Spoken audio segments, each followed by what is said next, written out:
This classic episode of the Electric Playground is brought to you by P&P Games, your source for everything video games. Support the partners that support Electric Playground. Remember, this episode first aired in 1997. We're going to be visiting with Dave Perry? Yeah. Oh, thrilling. We're going to be doing The Messiah and Stunt Copter for you Quake freaks, Quake 2, Lucas Star Wars, here on the Electric Playground.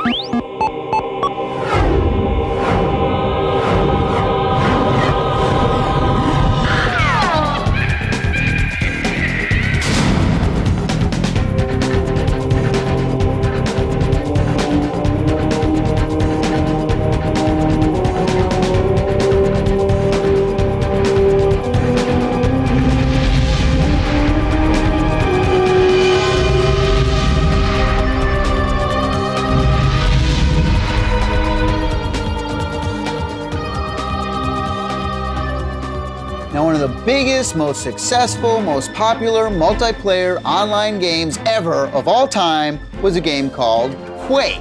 Now obviously we got Quake 2 coming out and we had a chance to talk to the guys at id Software. I'm sitting here with a legend, John Carmack. What's new with Quake 2? Everything that was good in Quake, we've made better. And all the things that were lacking in Quake are now present. I mean, we have a good design, we have flow through the levels, we have intelligent presentation of new features and monsters. We do have new rendering features, a lot of things that people look for, like colored lighting, translucency, other effects like that. There's been a lot of things that have been designed into Quake 2 from a technology standpoint to allow some really interesting things to happen. Like we have effectively no limit on the number of players that can be in a large multiplayer world. Wow. I fully expect to see at some major convention like QuakeCon 98, we'll see 150 people in one gigantic specially constructed map. Quake 2 is the first time that I haven't needed to be involved in the rest of the project though, which has been really nice for me because Kevin Cloud has taken over as project manager to make sure that the levels and art and monsters and all those things are done and coordinated. My duties now are strictly to make sure that the code works right and to keep anything really obnoxious from slipping through. I mean, I'm kind of the final filter of things. It took us quite a while to find a model guy to start doing character animations and stuff like that. We finally landed Paul Steed right after we got through with Quake, and he's been excellent. And he's redoing all the character animations and polygon models and stuff and doing an excellent job there. This is a logo for Quake 2 and the intro cinematic. It just sets up the story. You have an invasion fleet that's hitting an alien planet who we've been at war with. What I've tried to do is create this very ominous place that you wouldn't want to have to go to unless you had to. After I actually create the animations, I go through here, and that's what the spreadsheet is here. It's called the progs. What the progs are is just descriptive information of what the characters do. This is the AI, you know, the guy shoots and then he recoils the weapon and then it's ready to shoot again. What John's done is create interpolation, linear interpolation between the frames, so that instead of, I animate at 10 frames a second, with interpolation it can be up to 50, 60 frames a second, depending on your machine. Explain interpolation for us. From here to here is kind of a big gap, like the legs go from here to there. Interpolation would actually create a frame of animation to go in between those. So these, in essence, act like keyframes. And then the interpolation through code, based on the speed of your machine, will put all the red smoother. And the result is a real smooth, fluid animation. Beautiful. And that's all through John's scripting. Right. That's all through the code. That's amazing. It is. Just a handful of people creating #1 games in the market. We work on one game at a time, which is unusual. Companies that generate as much income as id's been able to generate over its history are 3 or 4 times its size. Interplay presents Clayfighter 63 1/3. I'm here at Interplay in the clay department. I guess we could call this the clay department. Yes. Yeah. Once you create a clay dude or dudette, we would bake the clay so it would become hard enough to draw on, okay, so that we could actually draw our grid on the head. And then from that, we could scan it in using a digitizer that reads in 3D space. So we could plot each point and down the row. It takes forever. and could I like, yeah. You probably could. Whoa. Oh, that was quick. Who's this guy over here? Oh, that's Brian. Austin? No. Oh. Hi, Brian. How's it going? And we're here for, I assume that you are the line producer for Clayfighter 63 and the third? Right. I mean, these are the characters from the game. Yes. That's Now, we right. were just talking over there and where they trace in the things. This is a little different, correct? Right. All the characters were originally sculpted out of clay, and then they're made out of, they make a mold out of it, the wireframe, so basically it turns into like a stop motion animation. Can you confirm or deny the rumor that Earthworm Jim is going to be a character in the game? I could tell you, but then I'd have to kill you. How come everybody always says that? So, I mean, who's your favorite character? Gumby. Oh, no, in the game. Oh, I would say Bad Mr. Frosty. Bad Mr. Frosty, that's this dude right here, right? Yep. Very. Cool. I'll tell you what's cool. We've got Aerosmith after the break. I just really hope he listens to us. Hey! Oh, hey, Trevor. We're glad you're here. Why don't you have us? You know, at first it was just on special occasions and weekends, but now it's every weeknight. We can't keep this up. Picked up Tekken 3 from PNP Games last week. Beat us every time. Broccoli.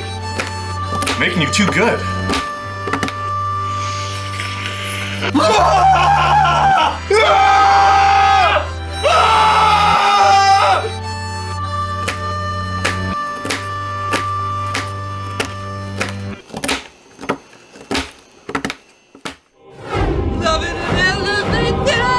Over to you, Tommy.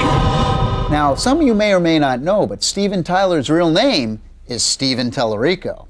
Now, I had a chance to talk to a couple of guys from the band, because, you know, they've always been in the interactive thing. And, you know, as Steven always says, it's not how often you coughin', it's the coffin they carry you off in.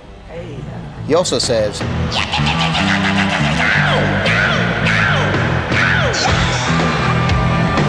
this is Tommy Tallarico from the Electric Playground, and I'm sitting here with Joe Perry and Tom Hamilton from Aerosmith. How's it going, guys? All right. Cool. Good.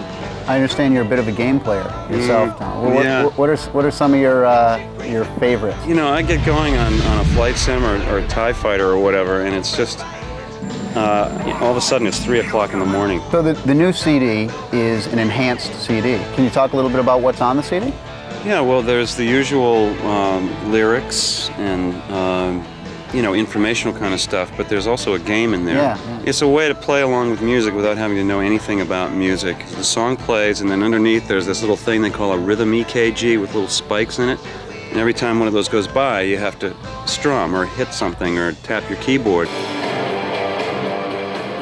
Did you guys ever get on the website? We have a digital camera we take and put pictures up constantly from different events, whether it's book signings or the gigs and backstage and all that.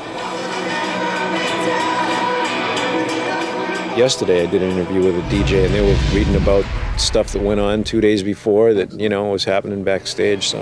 And for anybody that's interested, there's a nude picture of Joey. Yeah? It's on there right now. Why is Aerosmith so involved with technology? I mean, see, you guys are always cutting edge. You guys actually had one of the first songs that you could ever download off the internet. Hallelujah! It's like you can't stay still ever in life, in anything. Either you're moving forward or you're moving backward. Are you going to put the enhanced CDs on your next CD? The next one, I think more and more people are going to do it, and people are going to expect it. You know, that just the way they expect 13 songs on a record as opposed to 8, because the technology allows it now.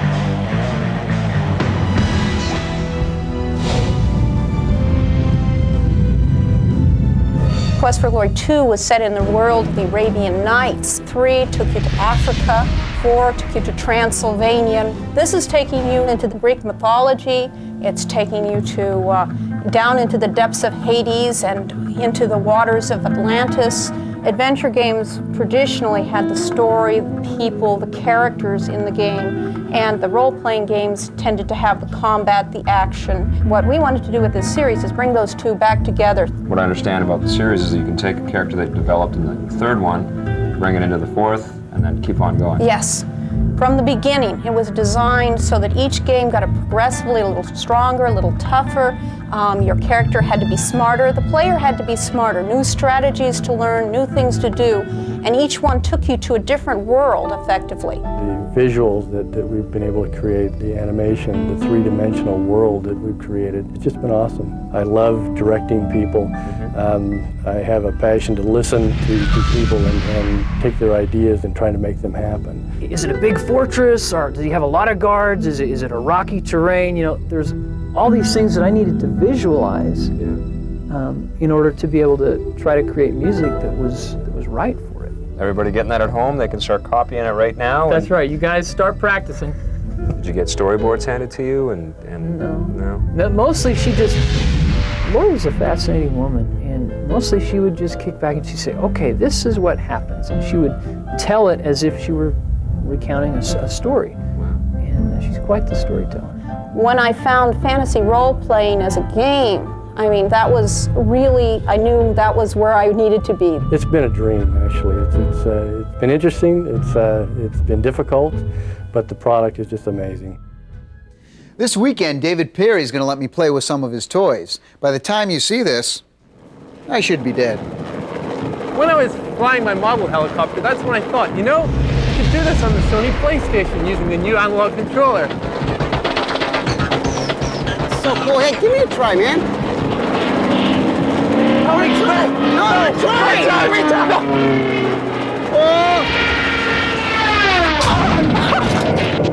Give me that!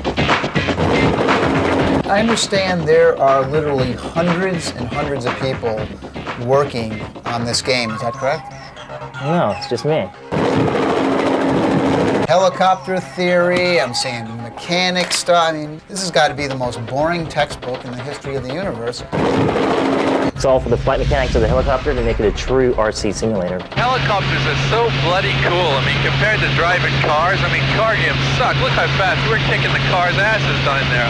Any idea on how many levels this thing's gonna have? When we first designed the thing, we only had one level, and people played that level for hours and hours and hours. At that time, it was just a demonstration of the helicopter. Right. And so the answer to it is we're going to have tons and tons of levels. And I can't imagine how much time people are going to pour into this thing. Come on, man. Give me a go. Give me a go. No, be careful. Help me. Put it back here. Put it back here. Get it back here.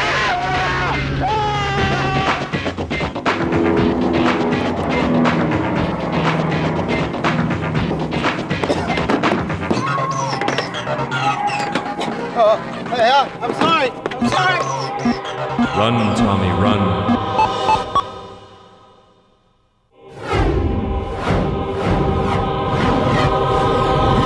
Recently, I did the sound effects for Test Drive 4, and as you can see, it's one of the hottest sounding PlayStation driving games yet. I went to see my friends at Accolade to see what else they have in store for us. So here we are at Accolade. What products do you have coming out this year? Test Drive 4 is our hottest one. We call it Beauty versus Beast because you can be in the hot current cars like a Viper or a Jaguar, or you can be in the Beast cars from '69, Camaro and Corvette, Shelby. So it's a battle of the past versus the present. Most awesome white screen I've ever seen. Oh, okay, here we go. These graphics are amazing, and the frame rate is stellar. You were, in fact, part of the Destruction Derby team, is that correct? Yeah, we're basically the whole Destruction Derby team, but 1 and 2. Are you going to have the ability to flip your car over and crash some stuff up? Big crashes. Tell us a little bit about Redline. Gang warfare with character development. I see a guy up here on the left, and what exactly is he doing there? That could be taking a leak off the bridge here when you start as a low-life member of the gang and you work your way up, try to be gang warlord. So you'll be fighting outside of your vehicle, you'll be fighting in a vehicle, and you'll be running in and out of buildings. What's going on here? Right here, you're supposed to take your vehicle into this little compound, drop it down in the shaft of that tower, and then lots of explosions and the big endorphin squirt there at the end. So you can actually get... Yes! That was the best. The technology is quite a bit ahead of everything else that's out there. Oh, body parts, gotta love it. The ability to get in and out of cars, to employ a lot more tactics in the way that you fight. Yeah, that guy. Yes! All the vehicles are totally customizable. All the weapons are pretty unique. Everything in the game is designed to make it a strategic challenge. A lot of developers, they won't go for polygonal P. They'll try and get away with sprites, but not us. Not us. No sacrifice. Let me tell you something, this game is going to knock players on their asses. This game is the game. This game is Messiah. The other game companies out there don't even believe that you guys have this thing. They think you're full of stuff. Ha! Right. That's my reaction right there. Tell us a little bit about this awesome technology. Basically, we're changing from triangles to shapes so we can represent round, fleshy stuff. Here's a letter. The title of the game, Messiah, has a direct relation with Jesus Christ, the Son of God. In our opinion, this shows a lack of reverence for the person of the Lord Jesus Christ. You're going to offend some people doing anything. No matter what you do. Messiah isn't necessarily a religious term. It just means the kind of the savior of the oppressed, if you look it up in the dictionary. See? Told you. Real-time tessellation. Tell us exactly in layman's terms what that means. Having her in more information than you actually need to represent her on the screen, and then being able to break it down into something the computer understands. So we can take a model that's originally 180,000 polygons, break her into shapes instead, and then I can show it real time on the screen in any amount of triangles. The software's kind of looking at what the machine can do. Exactly, it's doing the best the machine can possibly do. People who have seen it from other development companies usually walk away believers. One of my personal favorite first-person PC shooters, has been Jedi Knight from LucasArts. I had to call these guys up and see what it takes to make such a great game. So I called them up and for the game to see. Hey, watch it with that lightsaber. Oh, sorry. We are here with Brett, who's the product manager of Jedi Knight, which is Dark Forces 2. I'm here at LucasArts, and we're going to talk about the game. If there is an intruder, kill him. Vince? Is Vince? Things that were in Dark Forces, which is great puzzles, great gameplay, are still in there. Oh, that's Vince. Now, I understand that in your spare time, a couple of the guys get together around here and make some pretty creative get-ups. I myself, with a mechanical engineering background, tend to build things. My job was to essentially come up with the story for Jedi Knight and design the game and lead a team in sort of creating it.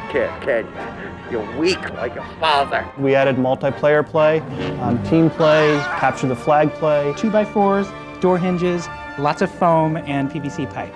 Lightsabers, attacks, force powers, the ability to actually choose light and dark sides of the Force. You've started your journey to the dark side, but that is not enough. A collector, I see? Very much, yeah. What's your favorite toy? All the art components come to me. I make sure they fit into the engine. Strike her down and realize your true destiny as a dark Jedi, your true power. Do you have to get the story approved by George Lucas, or how does that whole thing? He's very busy, so he has a licensing department. How many level builders are there? 7 on Jedi Knight, and on the mission disc that we're working on now, we have at least that many, if not more. Excellent. R2, I've lost my rear stabilizer. See if you can lock it down. Moving or not, stay or sit, right back if you will be. Lee from PNP Games here. Next week is the last episode of the first season of the Electric Playground. Let's get sentimental. Do you remember the first time you saw some of your favorite games? Before you got your hands on them? Before, perhaps, an outside opinion cast a shadow on your expectations? Discovering video games in the 90s was finding an ad in the back of a magazine or playing a demo disc at a friend's house. Watching Tommy and Vic covered on the Electric Playground, or my personal favorite, giving a random game at the video rental store a chance, because the game you went there for was already rented out. Chances are some of the favorite games of your youth were love at first sight, and those moments of discovery are uniquely yours. And then, you played. And now, you'll play forever. Catch EP Classic every Saturday right here at youtube.com/EPNTV. This is where the PlayStation is made.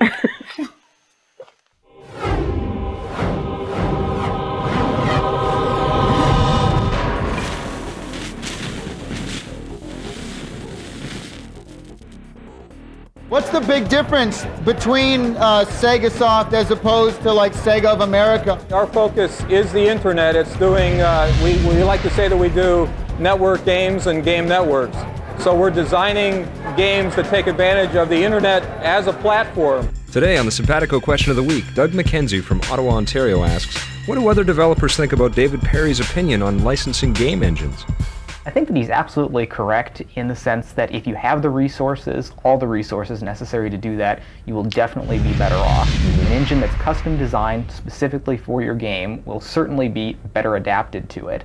But there's so many different resources that are required for it. I mean, there's the time, at least a year for development of a technology. There's the integration of all of that you need to have. There's only a handful of programmers in the world that can compete at the top level of this now. The companies that are able to produce their own technology specifically for their own games, if the technology is state-of-the-art, they will lead the pack. I think that that's clear. I mean, that's id's mission, and I think Shiny's taking pretty much the right steps to, to play in that ballpark there. So I think he's correct. Hey, to send us your questions, all you have to do is check out our website at ep.simpatico.ca.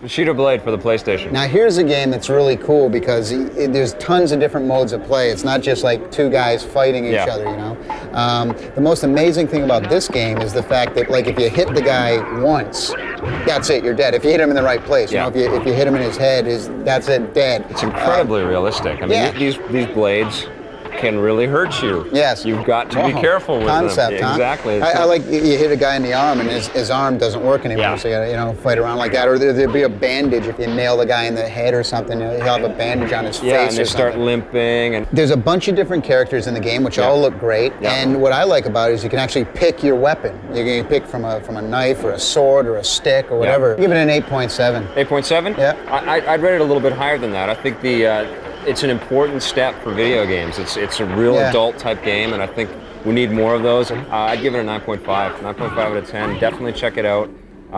It's completely different for a fighting game. Uprising for the PC. What'd you think of that?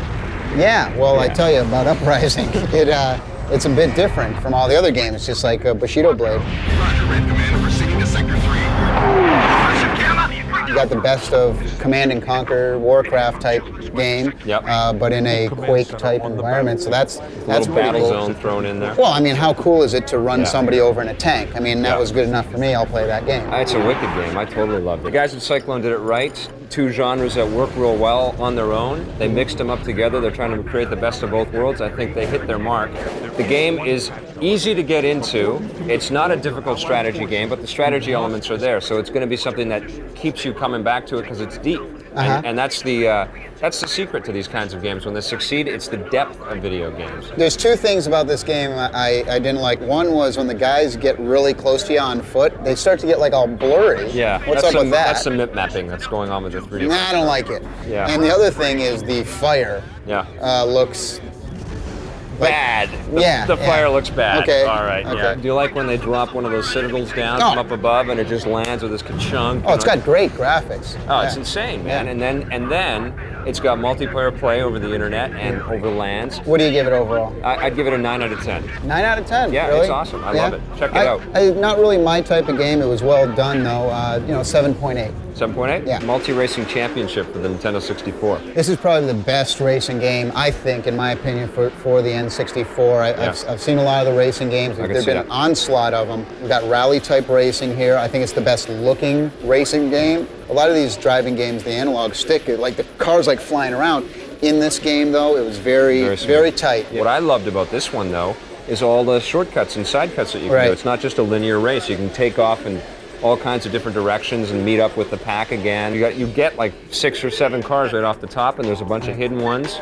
There's only 3 tracks, though. I think that's a problem with it. You get the 3, and then you get the mirror mode, and that's pretty much it. But those tracks with all the different shortcuts are really diverse, and I don't think you can learn them all right off the top. I'd give it about an 8.5, about the same score that I'd give Top Gear Rally. I think they complement each other real well. Actually, I liked it even a little bit more than that, 8.9 for me. Really? Yeah. It's good to see the N64 getting some racers. Okay, see you later. All right. Bye. And again, it's hammered.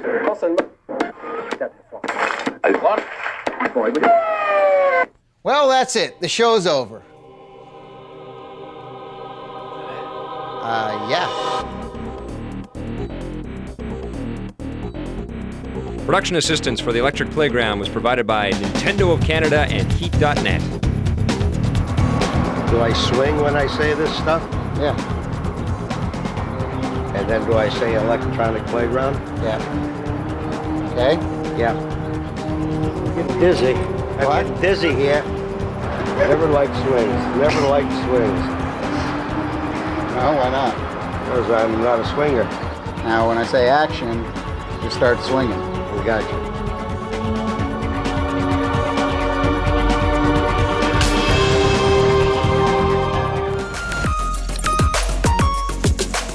This classic episode of The Electric Playground was brought to you by P&P Games, your source for everything video games. Support the partners that support The Electric Playground. Thanks for watching, and play forever.